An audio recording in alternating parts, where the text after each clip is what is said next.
अगर प्राइस ही कस्टमर का real objection है तो इस ऑब्जेक्शन को हैंडल करने के भी कई तरीके हैं। In this section we will learn how to handle the price objection. Sales करते वक्त price is the most common objection that a sales person gets. But price objection पर बात करने से पहले मैं आपको फिर एक बार रिमाइंड कराना चाहता हूं कि अगर कोई कस्टमर प्राइस का ऑब्जेक्शन बता भी रहा है, then also you have to use the technique of peeling the onion जो हमने पिछले सेक्शन में भी सीखी थी, जस्ट टू मेक श्योर कि प्राइस ही असली ऑब्जेक्शन। कहीं ऐसा तो नहीं कि ऑब्जेक्शन कुछ और है, कहीं ऐसा तो नहीं कि आप अपने कस्टमर की नीड्स को ठीक से एस्टैब्लिश ना कर पाए हो या फाइंड आउट ना कर पाए हो, कहीं ऐसा तो नहीं कि आपके कस्टमर को आपके प्रोडक्ट में उतनी वैल्यू ही ना दिख रही हो। ऐसे केस में आपको प्राइस वर्सेस वैल्यू में डिफरेंस समझाना होगा। प्राइस वो है जो आपका कस्टमर से आप चार्ज करते हैं और वैल्यू वो है जो आप अपने कस्टमर को आप प्रोवाइड करते हैं आपके प्रोडक्ट्स या आपकी सर्विसेज के थ्रू। एक सिंपल एग्जांपल से मैं आपको प्राइस वर्सेस वैल्यू को समझाता हूं। आप मार्केट में आई ड्रॉप लेने जाते हैं, आंखों में डालने का सोल्यूशन। कितने में मिलता है वो आपको? 100 रुपए, 200 रुपए, 300 रुपए। उस 200 रुपए के आई ड्रॉप को बनाने में मान लीजिए मैन्युफैक्चरर को 150 रुपए का खर्चा आता है, तब वो उसको मार्केट में 200 रुपए का बेच पाता है। अब एक और प्रोडक्ट को समझते हैं। इस प्रोडक्ट को बोलते हैं स्टेंट। ये बेसिकली एक छोटा सा माइक्रो स्प्रिंग होता है जो एक पेन में डलने वाले स्प्रिंग के जैसा होता है, एक क्लिक पेन में डलने वाले स्प्रिंग के जैसा होता है। इस स्टेंट का काम होता है आपके हार्ट में जा रही आर्टरी की कोलेस्ट्रॉल के कारण जो ब्लॉकेज हो गई है उसको ओपन करना। इस स्टेंट की प्रोडक्शन कॉस्ट भी 500-1000 रुपए के बीच में ही आती है, ज्यादा महंगा नहीं होता है। पर उस आई ड्रॉप के कंपैरिजन में ये स्टेंट बेहद वैल्यूएबल है, ये जिंदगियां बचा सकता है। और इसीलिए ये स्टेंट 15,000 रुपए से लेकर लाख रुपए तक का भी बिकता है, क्योंकि ये स्टेंट बहुत वैल्यूएबल है। तो आपको ये समझना होगा कि आपका प्रोडक्ट कितना वैल्यूएबल है और उस वैल्यू के हिसाब से आपके प्रोडक्ट का प्राइस जस्टिफाइड है या नहीं। Always remember, price is what you charge from your customer against the value that you are going to give to your customer. Price is what you are going to charge from the customer for the value that you are going to give to your customer. एक BMW cell करने वाला अगर BMW को Hyundai की कीमत में बेचना शुरू कर दे तो बहुत बिकेगी, पर आप BMW इसीलिए नहीं खरीदते क्योंकि वो सस्ती है। आप BMW इसीलिए खरीदते हैं क्योंकि वो वैल्यूएबल है, क्योंकि उसको खरीदने पर आपको उसमें वैल्यू दिखती है। आपको ये दिखता है that it can make your life better, it can make you feel luxurious, आपको दूसरों से ऊपर उठा देगी, उसका स्टेटस बना देगी आपका, and that's why you buy it। आप अपने आप से ही पूछ कर देखिए, आपने खुद कितनी बार कोई प्रोडक्ट इसीलिए खरीदा है क्योंकि वो सबसे सस्ता था। आप हमेशा इसीलिए किसी भी प्रोडक्ट को परचेस करते हैं क्योंकि वो आपके लिए वैल्यूएबल होता है, भले ही वो महंगा ही क्यों ना हो। आपके काम का होता है, इसीलिए आप उसको परचेस करते हैं। So make sure that your product and your services are valuable for your customers. So if someone shows a price objection, peel the onion and say that if I can solve the price issue, will you buy it? And if they say yes, then you have to solve the price issue. तो price issue को solve करने के 4 तरीके मैं आपको बताने जा रहा हूं। ध्यान से सुनिएगा और समझिएगा इन चारों तरीकों को, क्योंकि इनमें से कोई ना कोई एक तरीका यूज करने से काफी सारे प्राइस ऑब्जेक्शंस को आप इजीली हैंडल कर लेंगे। पहला तरीका है understanding the cash flow versus the total amount. आपको यह समझना होगा कि कस्टमर की एक्चुअल प्रॉब्लम क्या है। कस्टमर अगर आपके प्रोडक्ट को परचेस करने में इंटरेस्टेड है तो फिर क्या ऐसी चीज है जो उसको रोक रही है आपका प्रोडक्ट परचेस करने से? कहीं ऐसा तो नहीं कि कस्टमर के पास at this moment sufficient cash flow नहीं है, सफिशिएंट अमाउंट नहीं है? अगर ऐसा है तो आपको यह देखना होगा कि आप क्या पेमेंट ऑप्शंस ऑफर कर सकते हैं अपने कस्टमर को। क्या आप कस्टमर को पार्ट पेमेंट की फैसिलिटी दे सकते हैं, या आप कस्टमर को ईएमआईज में इजी मंथली इंस्टॉलमेंट्स में पे करने की फैसिलिटी दे सकते हैं? बड़ी बड़ी कंपनीज ने अपने पेमेंट ऑप्शंस के ऊपर वर्क करके अपनी सेल्स प्रोसेस को इंप्रूव किया है। इंडियन मार्केट की डिमांड को देखते हुए Amazon, फ्लिपकार्ट, मिंत्रा, जबोंग जैसे बड़े ई कॉमर्स ब्रांड्स ने कैश ऑन डिलीवरी का ऑप्शन इंडियन मार्केट में इंट्रोड्यूस कर दिया, क्योंकि उन्होंने ये नोटिस किया कि इंडियन कस्टमर्स अभी भी ऑनलाइन पेमेंट से बहुत ज्यादा कंफर्टेबल नहीं हो पाए। बहुत से लोग कैश ऑन डिलीवरी प्रेफर करना चाहते हैं, बहुत से लोग कैश देके अपना प्रोडक्ट परचेस करना चाहते हैं। ठीक इसी तरह आपको भी देखना होगा कि आप क्या पेमेंट ऑप्शंस अपने कस्टमर के लिए ऑफर कर सकते हैं। दूसरी बात, आपको यह भी देखना होगा कि कहीं ऐसा तो नहीं है कि आपका कस्टमर सेटिस्फाई नहीं हो पा रहा है आपके प्रोडक्ट की प्राइस से। कहीं ऐसा तो नहीं है कि आपके कस्टमर को जस्टिफाइड नहीं लग रही है आपके प्रोडक्ट की प्राइस। इतना अमाउंट स्पेंड करना आपके प्रोडक्ट या सर्विस के ऊपर उसको जस्टिफाइड नहीं लग रहा है। इस केस में आपको आपके कस्टमर की नीड्स को प्रॉपर्ली स्टैब्लिश करना होगा और उनको ये रियलाइज करवाना होगा that your product is really valuable for them. याद करिए, हमने अभी थोड़ी देर पहले प्राइस वर्सेस वैल्यू के बारे में समझा था। You have to make sure that your customer is getting massive value out of your product. आप जो भी प्रोडक्ट उसको सेल कर रहे हैं उससे उसको बहुत ज्यादा हेल्प मिलनी चाहिए।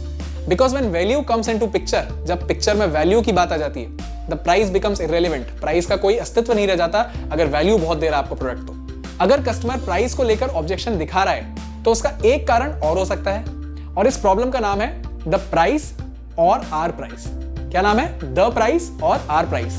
ये द प्राइस और आर प्राइस को हम एक एग्जांपल के थ्रू समझते हैं। मान लीजिए आप कस्टमर को कैमरा सेल करने की कोशिश कर रहे हैं, आपके कैमरे की दुकान है, आप कैमरा बेचने की कोशिश कर रहे हैं, पर आपका कस्टमर कैमरा खरीदने में इंटरेस्टेड ही नहीं है। तो उस केस में आप कितनी भी कोशिश कर लें, आपका कस्टमर आपके कैमरे की प्राइस को जस्टिफाई ही नहीं कर पाएगा, क्योंकि उसे नीड ही नहीं है उस प्रोडक्ट की, उसको जरूरत ही नहीं है कैमरे की। इस केस में you have to make sure that you are selling the right product to the right customer. गलत कस्टमर को अपना प्रोडक्ट बेचने मत पहुंच जाइए, अपना टारगेट कस्टमर फाइंड आउट करिए। और आर प्राइस का मतलब यह है कि कहीं ऐसा तो नहीं है कि कस्टमर कैमरा खरीदना तो चाहता है, पर आपने अपने प्रोडक्ट का जो प्राइस सेट किया है वो आपके कस्टमर को आपके कॉम्पिटिटर के प्राइस के कंपैरिजन में जस्टिफाइड नहीं लग रहा। इस केस में आपको कस्टमर को यह रियलाइज करवाना होगा कि आप आपके कॉम्पिटिटर से बेटर क्यों हैं और क्यों आप ज्यादा चार्ज कर रहे हैं। आप बता सकते हैं कि आपका आफ्टर सेल सपोर्ट बहुत अच्छा है, आप बता सकते हैं कि आपने कैमरे पर 1 साल की एक्सटेंडेड वारंटी भी दी है। आपको कस्टमर को रियलाइज करवाना होगा कि आपके प्रोडक्ट कैसे आपकी प्राइस को जस्टिफाई कर रहा है। अब आते हैं तीसरे तरीके पर। जब कोई कस्टमर प्राइस को लेकर ऑब्जेक्शन दिखाता है और आपको यह बोलता है कि उसको आपके प्रोडक्ट का प्राइस कुछ ज्यादा लग रहा है, तब आप अपने कस्टमर को एक सिंपल सी बात रियलाइज करवा सकते हैं, और वो बात है, will your product save them money in future? क्या आपका प्रोडक्ट यूज करने से आपके कस्टमर को पैसों की बचत होगी उसके फ्यूचर में?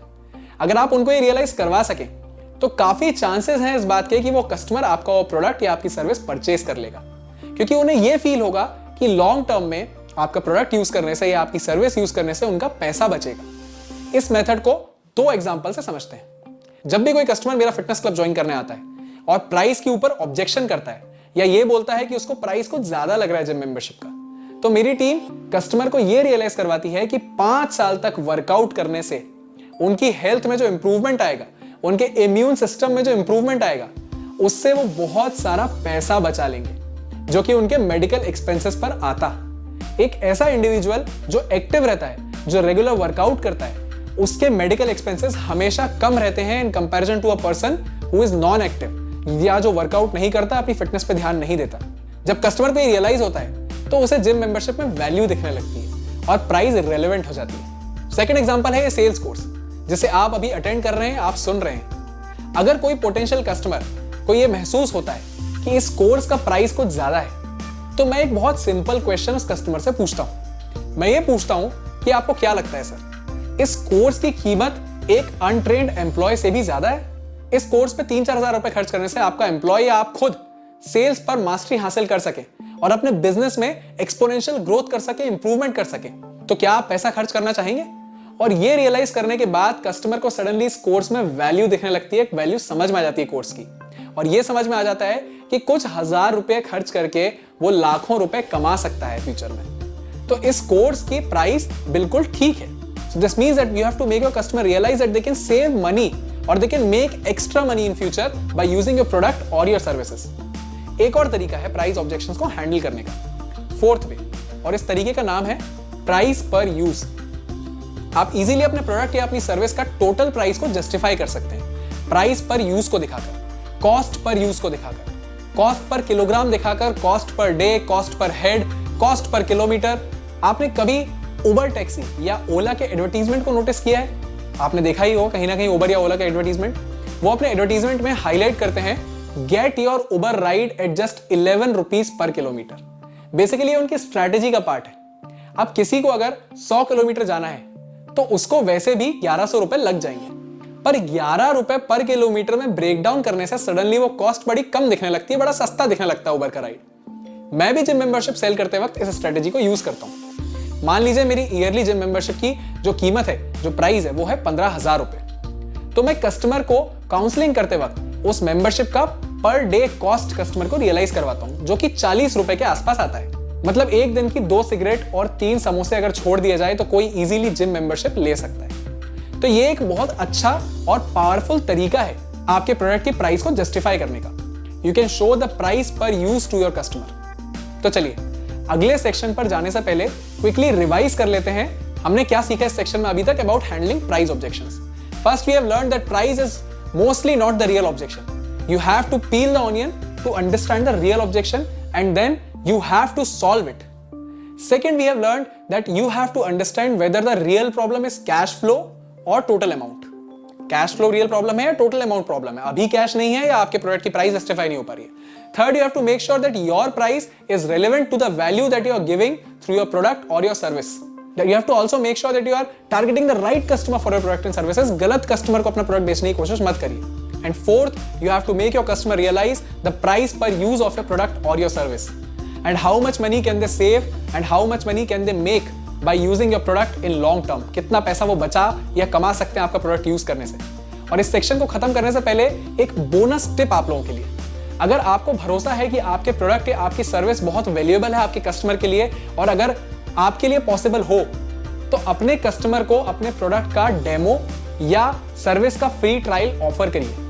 इसको बोलते हैं पपी डॉग क्लोज। क्या बोलते हैं? Puppy dog close. जब एक प्यारा सा पपी डॉग आप किसी को कुछ वक्त खेलने के लिए दे देते हैं तो उसको उस डॉग से एक अटैचमेंट हो जाता है, अच्छा लगने लगता है। वो इतना अच्छा लगने लगता है कि उनको उस डॉग को वापस करने का मन नहीं करता।